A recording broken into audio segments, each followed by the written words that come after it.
Lots of students have trouble remembering certain values when it comes to trigonometry, especially when radians are involved like this. So when they're giving a random radian measure, random angle for one of these, and they're asked to find, let's say, cosecant of 5 pi over 6 or cosine of 4 pi over 3, etc. They have a hard time remembering or recalling what the values are.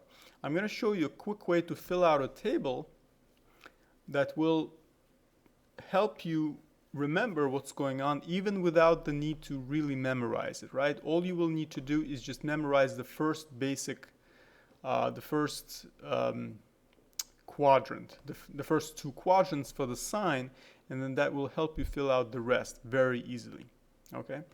So you see two unit circles being provided here. Two unit circles, both are unit circles with radius 1, and they're polar graphs drawn in the xy plane. As you can see, there are arrowheads in both cases. And all of these angles that you see from 0 to 2 pi are listed here. They're shown here graphically so that you can see how to locate these angle measures in the unit circle. So as you can see, we start the countdown of the angle in radians from this point here, right? That's when the theta value is equal to 0, right? So as you can see, we begin the first column with 0 for the theta angle measure in radians, right? And then we go counterclockwise to increase the angle measure in positive direction. 1/4 of the circle is divided into 3 equal parts. Each equal part will be taken by a pi over 6. Okay, so we're going by the multiples of pi over 6, except where the red angle measures are. These are pi over 4 and multiples of pi over 2 from there, right? So pi over 4 plus pi over 2 is 3 pi over 4, plus another pi over 2 is 5 pi over 4. So you can think of pi over 4 as being right in the middle between pi over 3 and pi over 6. Okay, you can think of it that way, right? Pi over 4 is an average of pi over 3 and pi over 6. Okay? So now, in the second unit circle here, it just shows the signs. Okay, you can see the legend here. For the red ones, it's positive. For the negative ones, it's blue, right? So you can see all 6 functions sine through cotangent being positive in quadrant 1. And then there are sign changes there, and we will explore that. Okay, so let's start filling out the table. I'm going to show you a very quick way to figure out what the first 2 quadrants for the sine are going to be. So basically, you have to realize that everything up until pi, everything for the sine, you should just divide it in your head by 2. Okay, so all of these will be divided by 2. There will be a fraction involved. You might say, I already know these values. It has nothing to do with fractions. I mean, not all of them are fractions. But believe it or not, I'm going to show you why this is actually true.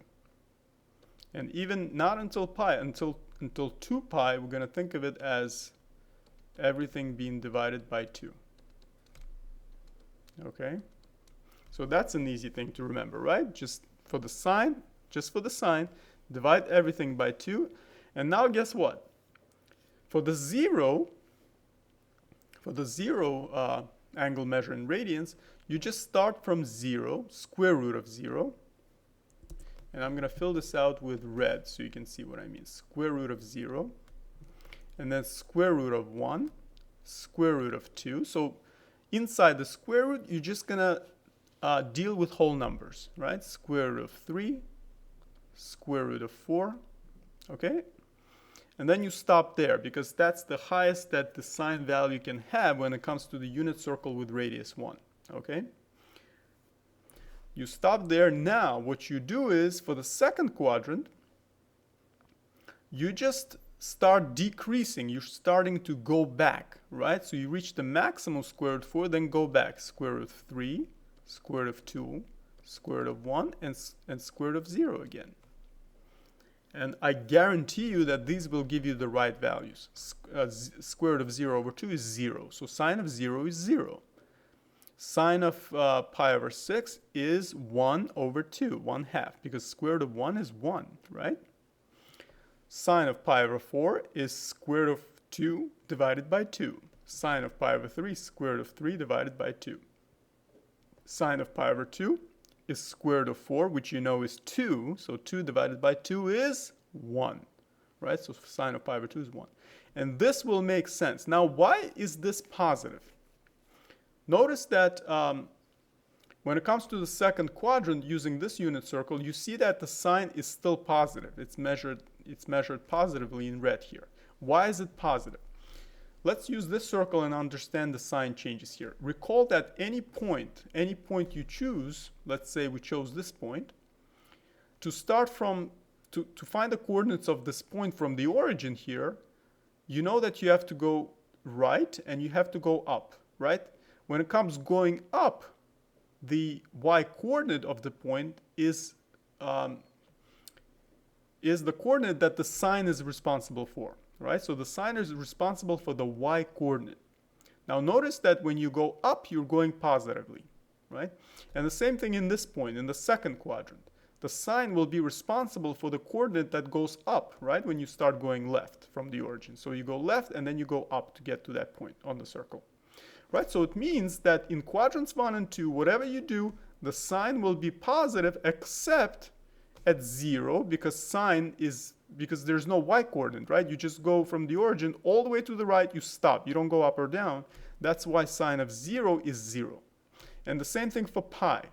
You just go -1, right? Because this is a unit circle of radius 1. So you go -1, right? You go to the left by 1 unit. -1, you don't go up or down. Since you don't go up or down, the sine of pi, like it should be, like it says here, is 0. Square root of 0 over 2 is 0. Okay? Now, when it comes to quadrants 3 and 4, notice that the sign is negative there, right? As it should be, because when you go to this point on the circle, from the origin, you would go to the left and then you would go down, right? So that, and the same thing in quadrant 4, you would go down to get to this point from the origin. So that means your y-coordinate that the sign is responsible for will be negative, okay? It will be negative. So now, the thing to notice here is that the relationship will be almost the same like it was from left to right in the beginning, except now you're going to negate things, right? So you're gonna do square root of 1, square root of 2, square root of 3, square root of 4, you stop. Then you decrease square root of 3, square root of 2, square root of 1, 0. But the only difference here is that you have to negate, right, in quadrants 3 and 4 because the sign, the y-coordinate is negative, right? So you have to add that negative there. Negative, negative, negative, negative, negative, negative, negative, and you can't negate a 0, right? So you leave it alone.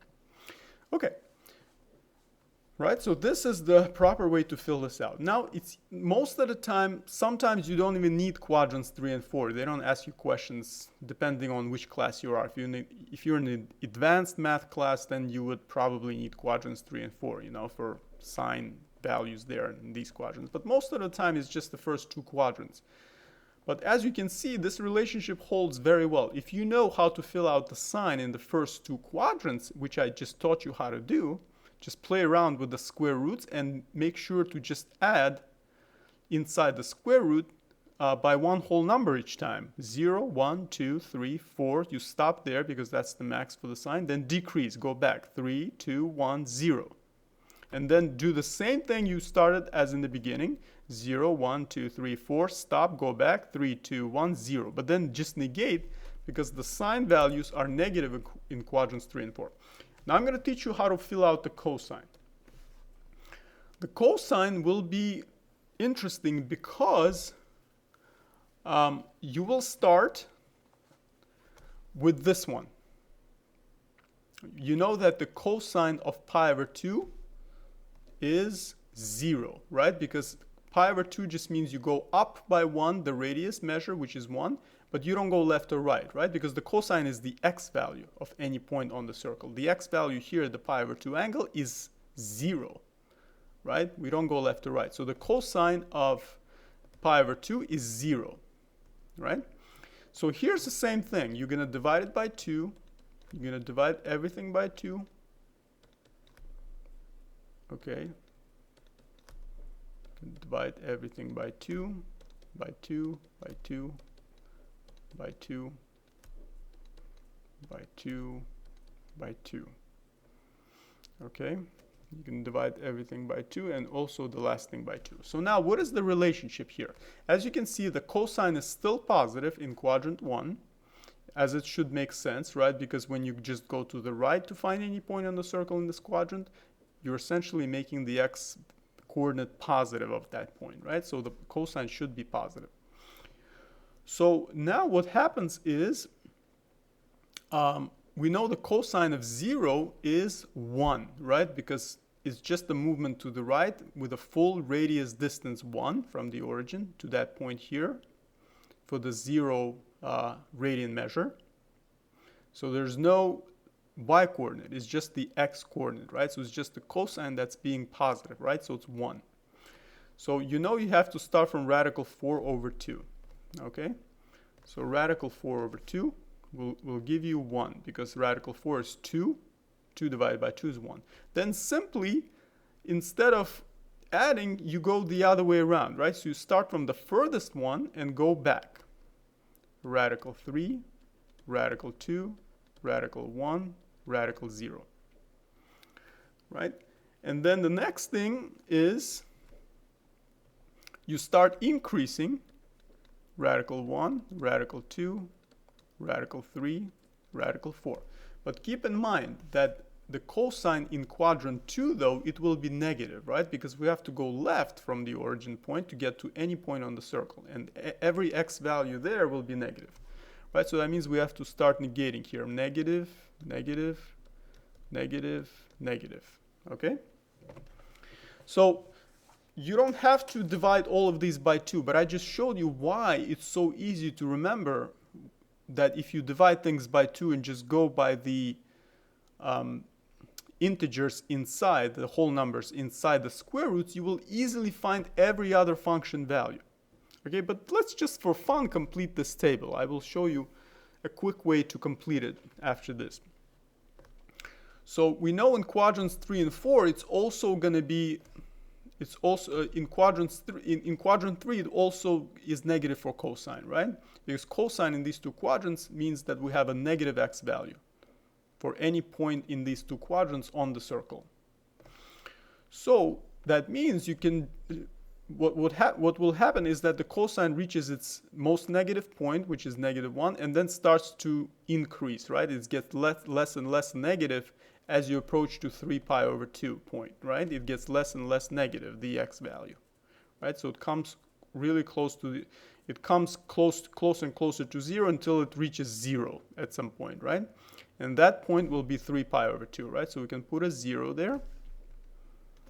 We can put a 0 there and square root of 0, right? Then increase from right to left, square root of 1, square root of 2, square root of 3. Now, except we have to compensate, there's a negative still, right? So we have to keep negating, negative, negative, negative, and we can't negate a 0, so it's just 0. Now, finally, in quadrant 4, the cosine will be positive, right? We know the cosine is positive there. Because any point in quadrant 4, it will be just like quadrant 1. It will be positive, right? Now, the cosine, as you get closer and closer to 2 pi from 3 pi over 2, right? Because we're moving counterclockwise on that circle, you realize that the cosine will get bigger, right? It will increase in the positive direction, right? So that means you can safely do square root of 1, square root of 2, square root of 3, and then finally square root of 4, which is 1, right? Square root of 4 is 2, 2 over 2 is 1. And that's precisely what 2 pi is, just the same as the starting radian angle measure 0, right? It's the same thing, right? As you can see, it's full 360 degrees or full 2 pi radians all the way around the circle until you get to the same point you started with. Right, so that should make sense. Now, why is this enough? This is enough because then you realize that the tangent is the quotient of the sine and cosine, namely sine divided by the cosine. Now sine of the 0 angle measure was 0, right? So 0 divided by this is still 0, so that's easy. Just put 0. Now here, since both of these are divided by 2, you just need to divide the numerator of this fraction by the numerator of this fraction, right? Because the 2's would cancel out algebraically. So that means this is 1, because square root of 1 is 1, over radical 3. Now, you might say, wait a second, you didn't talk about the signs. Well, here's the thing. I didn't talk about the signs because in both sine and cosine are positive. So that means the quotient, the tangent, will also be positive. And notice that it matches the description here for the sine, for the tangent in quadrant 1. It's positive, right? Because all 6 trigonometric functions are positive, right? So tangent is one of them. So 1 over radical 3. Then this divided by these two are identical. So we're talking about 1, basically, right? Because these two are the same numbers. The quotient of them is 1. Now, like I said, the 2's do not matter. So it means just the numerator divided by this numerator. Radical 3 divided by 1 is radical 3. Radical 4, which is 2. 2 divided by 0. Now, here's the problem. You can't divide by 0, so the tangent is undefined for pi over 2, right? So the tangent here for this angle, which corresponds to 90-degree angle in degrees, right? Pi over 2 radians, right? Between the y-axis and the x-axis, this angle is undefined for tangent, right? Because you can't divide by 0. The next one, as you can tell, we have a positive and a negative. So that means the tangent is negative. Does that match the description? Absolutely. The tangent is among the negatives here in quadrant 2. It's blue, right? So the quotient, again, disregarding the 2's, just keeping the signs, is negative radical 3. I'm going to put this in black. Negative radical 3. Okay. Next one. Nearly identical except the signs, right? So it's minus 1. Negative 1 over radical 3, right? Put this a little better.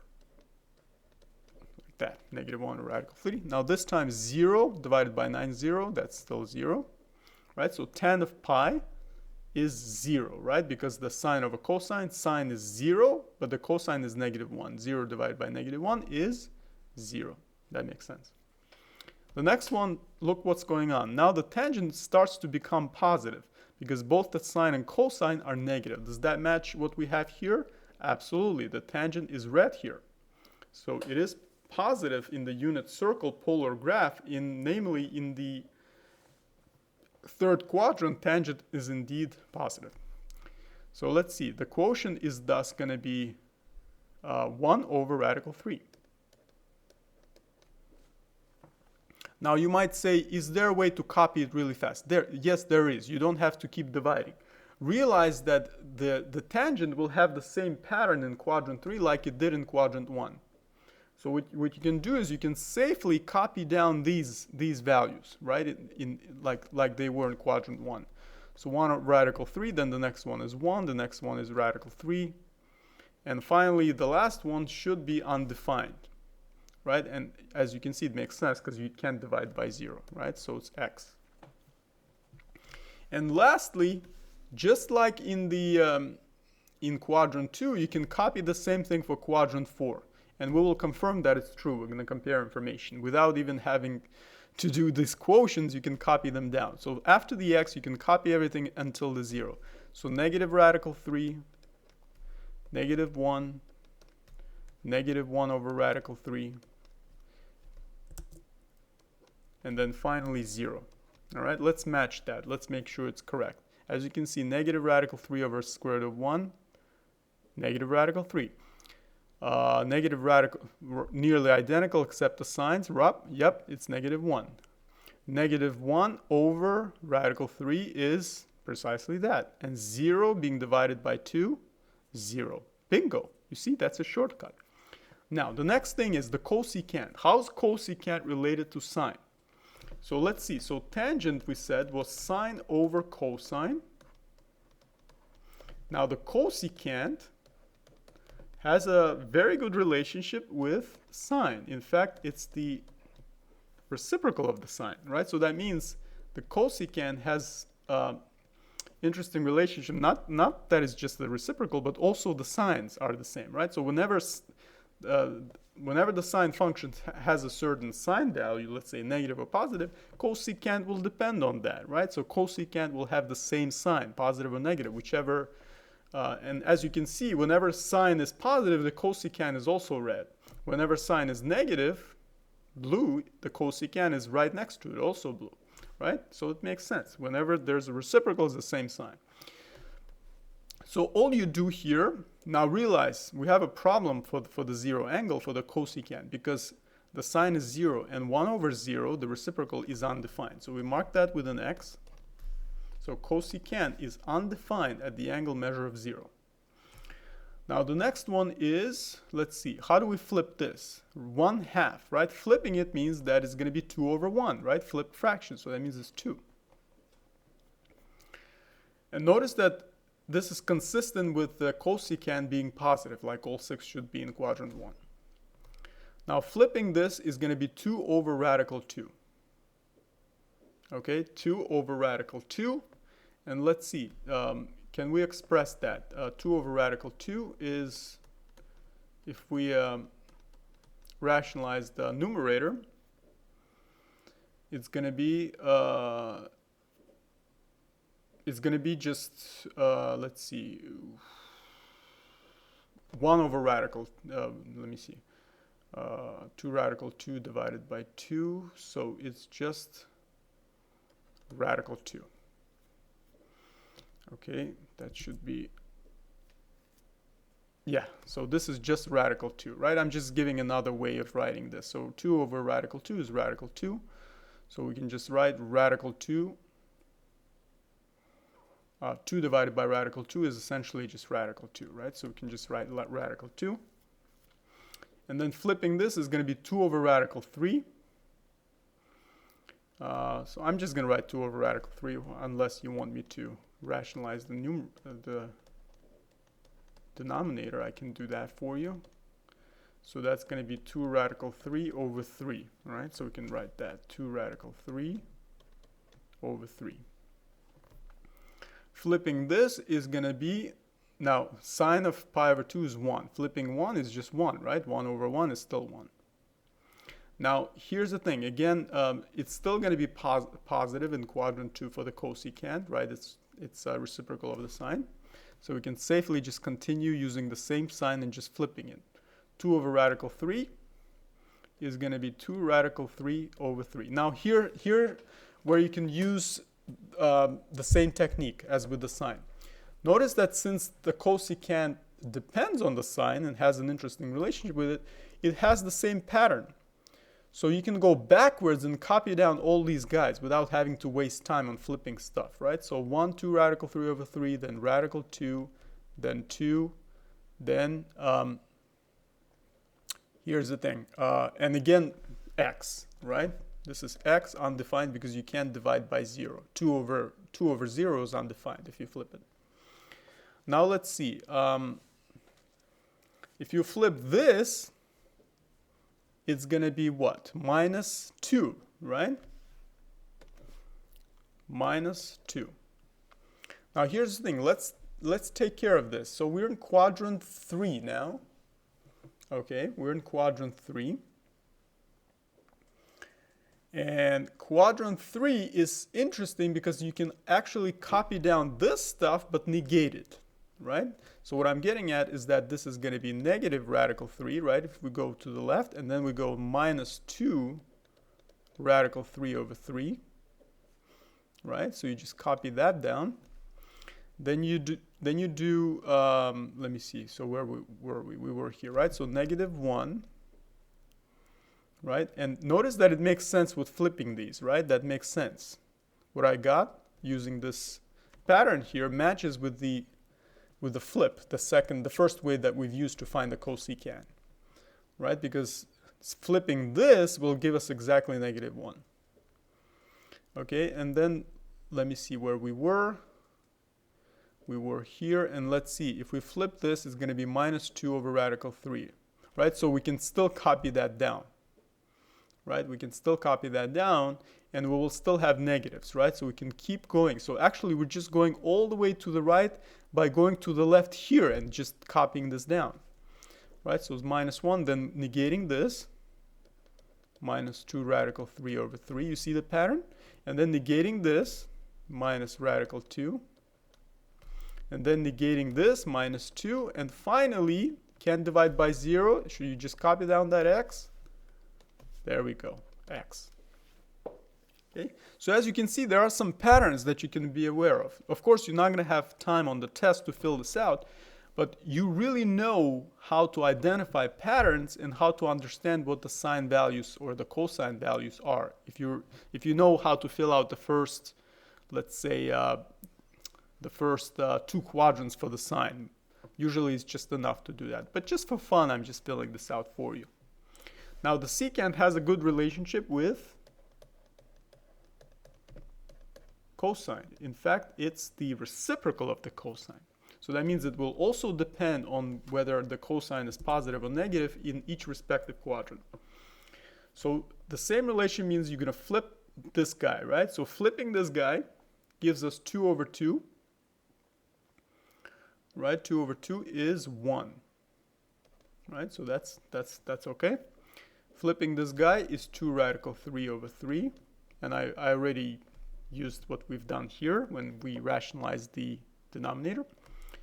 Flipping this would be 2 over radical 2, which is radical 2. Flipping this is going to be 2 over 1. And then you can't flip this. Realize that you can't divide by 0, so we mark it with an x. Secant is undefined at pi over 2. Okay? Because you can't divide by 0. Cosine of pi over 2 is 0, but secant would be undefined because you cannot divide by 0. You cannot flip it. Right? You can't flip this fraction. It will be undefined. Now, as you can see, secant depends on the signs of the cosine, right? So it's going to start to get negative. Okay. It's going to start to get negative, and if we flip this, we're going to get what? We're going to get minus 2. So realize that now we can use the pattern from right to left and just copy that down from left to right, right? So the next one is going to be minus radical 2, except the sign changes, right? Make sure that you follow the negatives for the cosine, but everything else is the same. Negative 2 radical 3 over 3, and then finally negative 1. And it makes sense, right? So secant of pi is negative 1, right? Because cosine of pi is negative 1. Flipping it is 1 over negative 1, which is negative 1. Moving on, we know the cosine is still negative in quadrant 3, as it should be, because the x values are negative for any point that you choose on the circle. So the secant should be negative just as well. So flipping this is minus 2 radical 3 over 3. Now realize we can use symmetry here. As you can see, it's symmetrical about this value negative 1 is going to be symmetrical. So we copy down negative radical 2 after that. We copy down minus 2. And we copy down the 0, the x, this x here. And we can confirm that with the result that you can't flip this because you can't divide by 0. Then, moving on, flipping this is going to be 2, right? So it's just 2. And realize that it's going to be positive in quadrant 4 because the cosine is positive. As you can see, the cosine and secant are always written together with the same sign wherever you are. Cosine secant, right? So both are positive in quadrant 4. So we can use symmetry, right? We can use this part, but instead from left to right, we're going to copy it from right to left here, right? So 2, then radical 2, then 2 radical 3 over 3. And then finally 1. And as we can see, secant of 2 pi is going to be 1 because secant of cosine of 2 pi was 1, right? This is the x value of that point on the circle. There's no y value, it's just x value. It's 1 because there's a radius of 1 for the unit circle, right? We go full radius for this point on the circle. Flipping 1 is going to be 1 over 1, which is 1. So the secant of 2 pi is 1. So as you can see, it makes a lot of sense. Now for the cotangent, finally, cotangent of theta is going to be the reciprocal of the tangent. So you just need to reciprocate the tangent values. And let's see if there are any patterns here that we're going to spot. First of all, notice right away that the cotangent of 0 is an x. It's undefined because we can't flip this. We can't divide by 0. Then we're just going to flip this fraction. We get radical 3. Notice the signs are going to be the same for cotangent and tangent. Cotangent, tangent together, cotangent, tangent together, and cotangent, tangent together. Always have the same sign values because they're reciprocals of each other. Flipping this 1 is just still 1. Flipping this is 1 over radical 3. Now flipping the x, flipping the x means it's going to be 0, right? Logically. Because whenever we had a 0, we got an x. So that means when there's an x, it's a 0. Let's confirm that with actual understanding. We're talking about pi over 2. Now, realize that the cotangent is 1 over tangent, but it's also, remember that tangent was sine over cosine. So that means cotangent is the flip version, meaning 1 over tan is going to be cosine over sine, right? You're flipping this fraction. Now, the cosine of pi over 2 is 0, right? Because you're just going up by 1, but the sine is 1. 0 over 1, the 0x value divided by the 1y value is 0. Right? So that makes sense with what we have for the cotangent, 0. So as you can see, we can confirm our intuition by copying down the patterns with the actual knowledge of what the values should be using the unit circles. But it's just sometimes you might waste too much time trying to figure out every single value, and you want to just use patterns and then confirm just in case if you have any doubts using the unit circle. All right? Now the next part is, let's see where we are. We're going to flip this, so it's not minus 1 over radical 3. Notice that in quadrant 2, the cotangent is negative, as it is written next to tan there. Flipping this is still negative 1. Flipping this is going to be negative radical 3. Notice that we could have used the pattern here. There's symmetry around the 0 value, except that the signs are different, right? 1, negative 1, radical 3, negative radical 3. So that means logically we should have an x coming up, and we should, right? Because you can't divide by 0, right? Flipping this does not work. Then flipping this is radical 3. The cotangent is positive in quadrant 3, right? As it should be. They're next to each other. They're friends. Now we can use symmetry around the x here, except the sign changes, right? So we can copy this down, except it's not negative 1, it's 1. We can copy this down, it's going to be 1 over radical 3, the positive version, and then 0. Confirming that, since there's an x for the tangent, there should be a 0 for the cotangent. 3 pi over 2 is this point right here. Cotangent is cosine divided by the sine. The cosine is 0 and sine is negative 1. 0 divided by negative 1 is 0, right? So we confirm that to be true. Flipping this, now let's see. There is symmetry. Negative 1 over radical 3, right? Just like this, but then the negated version. Notice that in quadrant 4, both the tan and cotangent are negative. So it makes sense that they're both negative. Now, again, using symmetry, but negating these values, negative 1, negative radical 3, and finally, the x.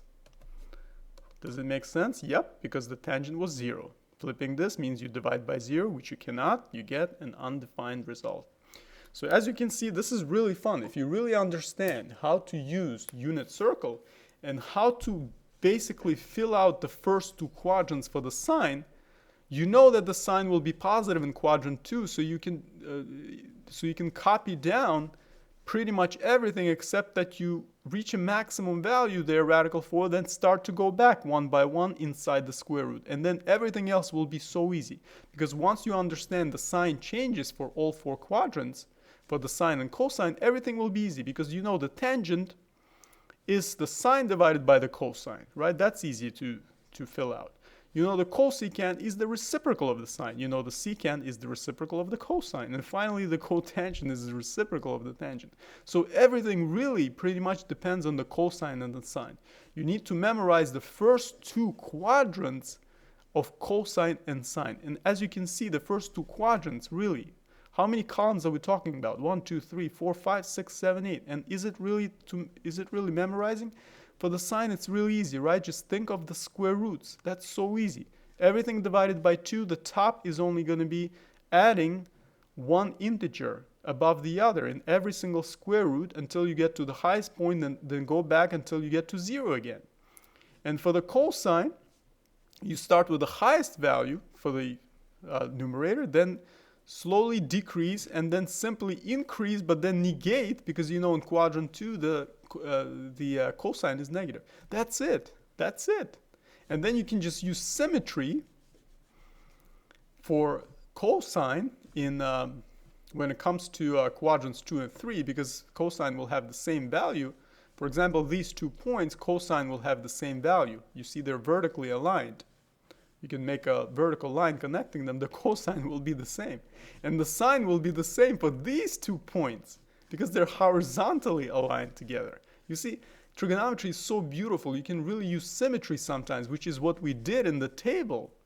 We didn't even use symmetry in the unit circle to identify why this looks symmetric for some values that we filled out. But it actually works. It's so beautiful that you can actually fall in love with it if you understand it and you get into it. So I hope this was a lot of fun. Thank you so much for your patience. I hope it will be easier for you to find these values now, and I'll see you in the next video.